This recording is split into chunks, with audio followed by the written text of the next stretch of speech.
बिल्कुल समीर जी, 2004 में चुनाव जीतना आसान तो नहीं था बिल्कुल भी कांग्रेस के लिए, और यही वजह है कि कई विपक्षी पार्टियों को फिर चाहे वो शरद पवार की पार्टी हो, फिर चाहे वो अलग अलग पार्टियों को एक साथ लाए, यूपीए बनाया। भाजपा का जो शाइनिंग इंडिया नारा था उसको कमजोर करके 2004 में चुनाव जीता यूपीए ने। तो यूपीए का अगर कहें तो यूपीए वहीं से पैदा हुआ और उसके बाद उसी यूपीए ने 2 टर्म्स में निकाले, और मनमोहन सिंह के नेतृत्व में भी उनके प्रधानमंत्री बनने की कहानी भी बेहद दिलचस्प है।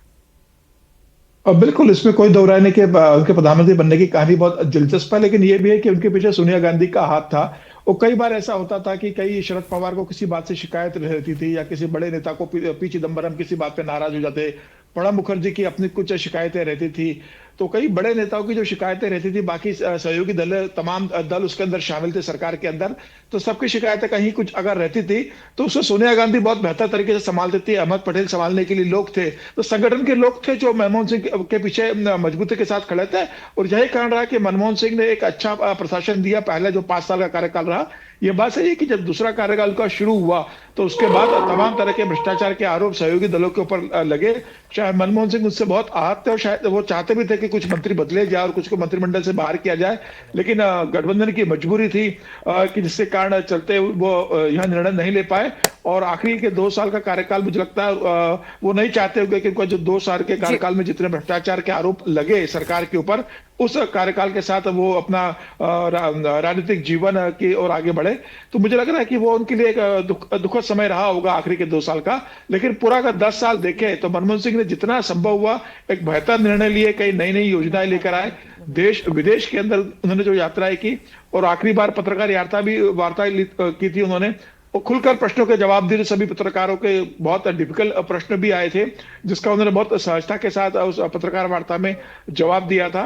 तो सहज सरल व्यक्तित्व थे, कांग्रेस के एक बड़े नेता रहे। लेकिन ये भी रहा कि इतने बड़े नेता रहे, लेकिन कांग्रेस के संगठन में उनकी बहुत भूमिका नहीं रही। हालांकि 2 प्रचार अभियान में वो नहीं रहे पिछली बार के चुनाव में, उसके पहले भी नहीं थे, लेकिन उनका जो योगदान रहा इकोनॉमी की दृष्टि से और 10 साल कांग्रेस को चलाने के लिए, मुझे लगता है वो याद रखा जाजाएगा। और सोनिया गांधी का विजय बहुत, लक्ष्मी भी राहुल हमारे गांधी का साथ एक जुड़ी बड़ा हुई है। अटैचमेंट समीर था। जी, जो आपकी बात है, जो आप बता रहे थे कि उनके योगदान की, उनकी पॉलिसीज, उनके निर्णय, विजय लक्ष्मी अगर कहें कि भाई यूपीए 1 जो था उसमें सोनिया गांधी की, उनकी पूरी राजनीतिक सूझबूझ का एक बड़ा कंट्रीब्यूशन था और उन्होंने ही पीएम बनाया मनमोहन सिंह जी को। लेकिन यूपीए 2 जो था वो कहीं ना कहीं प्रधानमंत्री मनमोहन सिंह जी के फैसले, उनकी योजनाएं और जो जनमानस तक, आखिरी पंक्ति तक जो फायदा उसका पहुंचा, वो उनका खुद का कमाया हुआ था। बिल्कुल, देखिए 2009 में 2004 में मनमोहन एक्सीडेंटल प्राइम मिनिस्टर थे, लेकिन 2014 की जो जीत थी वो कहीं ना कहीं 2004, माफ कीजिएगा, 2004 में वो जरूर एक्सीडेंटल प्राइम मिनिस्टर थे, लेकिन 2009 की जो जीत थी वो मनमोहन सिंह की जीत थी, उनके विजन की जीत थी। आप पहले कार्यकाल में देखेंगे, हालांकि न्यूक्लियर डील से लेकर के तमाम बड़े फैसले उन्होंने लिए, लेकिन दूसरा जो कार्यकाल था यूपीए 2 का, वो जरूर कंट्रोवर्सी से भरा रहा, स्कैम से भरा रहा।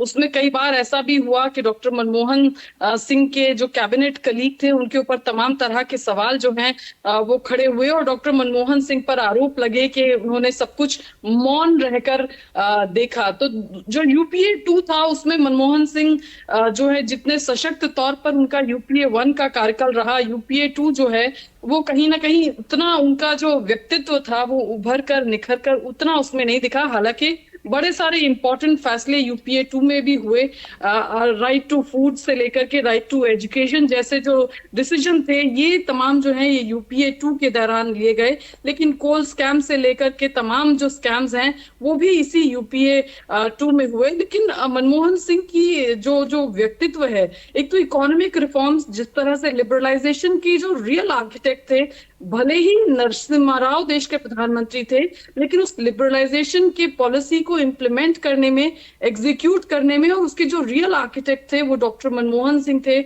बतौर वित्त मंत्री उन्होंने काफी काम वहां पर किया। और इसके अलावा 2008 का जो ग्लोबल क्राइसिस था उसमें भारत जो है वो खड़ा रहा। उसमें भी कहा जाता है कि इकोनॉमिस्ट मनमोहन सिंह जो हैं, उनकी नीतियों ने भारत को उस ग्लोबल क्राइसिस, उस रिसेशन के दौर में भी भारतीय इकोनॉमी जो है खड़ी रही। इसके पीछे डॉक्टर मनमोहन सिंह का ही विजन था। तो कहीं ना कहीं डॉक्टर मनमोहन सिंह अपने रिफॉर्म्स के लिए याद किए जाएंगे। उन्होंने अपनी लास्ट प्रेस कॉन्फ्रेंस में कहा भी था कि history will be kinder to me, क्योंकि काफी आरोप उनके दूसरे कार्यकाल में उनके ऊपर विपक्ष की तरफ से लगाए गए थे कि किस तरह से वो चुप रहे, मौन रहे। अपने जो उनके सहयोगी हैं कैबिनेट के, उनके संलिप्तता जब सामने आरोपों के जरिए सामने आई, तो डॉक्टर मनमोहन सिंह ने कहा था कि I hope history will be kinder to me. तो हिस्ट्री में बहुत सारी चीजें हैं, और उनका अगर आप बचपन देखेंगे, रैग्स टू रिचेस वाली जो स्टोरी होती है, मनमोहन सिंह का बहुत हम्बल चाइल्डहुड उनका रहा, उसके बाद भी ऑक्सफोर्ड पहुंचे और भारत का नाम रोशन किया।